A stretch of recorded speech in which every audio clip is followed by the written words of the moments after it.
রাধে রাধে। তো সেদিন আমি ক্লাস থেকে আসছিলাম, সেদিন সানডে ছিল। আর সেদিন একটা রিসেপশন বাড়িও ছিল। কোথায় ছিল আর কোনটা ছিল সেটা তোমরা বুঝতেই পারছো, না বুঝতে পারলে ভিডিওটা দেখতে থাকো, বুঝতে পেরে যাবে। তো আমি আজকে পরবো শাড়ি, এই শাড়িটা আমি নতুন পরছি। বাট শাড়িটা যেহেতু আয়রন করা ছিল না তো একটু ঘেটে গেছিলো। যাই হোক, তো দিদি আর দিদি বান্ধবী মিলে এখানে ভিডিও কলে আমার মেকআপ দেখছে। অ্যাকচুয়ালি আমি ঠিকঠাক করছি কিনা আমি অত এখনো প্রো হয়ে যায়নি, সেই জন্য রেডি রেডি হয়ে গেছি। নিচে আন্টি একটু মায়ের শাড়ি ঠিক করে দিচ্ছে। আর সূর্য ও আমাদের সাথে যাবে, কারণ ও টুনি লাইট দেখেছে। আর কুয়াশা দিদি যেহেতু সেজেছে, ওকে তো বেড়াতেই হবে। যাই হোক, ওকে অনেক আটকিয়ে আমরা তারপরে পৌঁছালাম। ফুচকা স্টল ভাবলাম পরে এসে খাবো, আর পরে এসে দেখছি ফুচকা শেষ। তো আমরা তারপরে বউ দেখলাম, তোমরাও দেখে নাও। আর ওখানে গিয়ে আমার একটা বান্ধবীর সাথে দেখা হলো, ওর সাথে অনেক দিন পর দেখা হলো বাই দ্য ওয়ে। তো ওর সাথেই খেতে বসেছিলাম আমরা। তো ফুচকা তো ছিল না কপালে, সেই জন্য আমরা অনলি কফি খেলাম। আর আমি এখানে ভালো ছবি তোলার কোনো সুযোগ পাচ্ছিলাম না, কারণ লাইটিং ভালো ছিল না বলে। যাই হোক, তারপরে আমরা খেতে বসে পড়ি।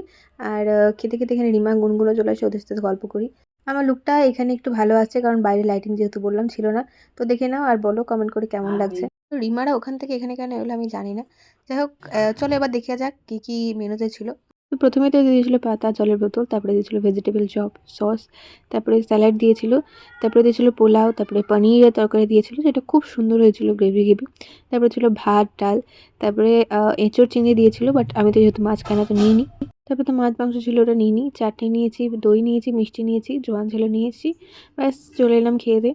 এবার আমি ফ্রেশ হবো। তো ভিডিওটা কেমন লাগলো অবশ্যই বলো, ভালো লাগলে লাইক শেয়ার অ্যান্ড সাবস্ক্রাইব করবে। দেখা যাচ্ছে নেক্সট ভিডিওতে। Bye bye.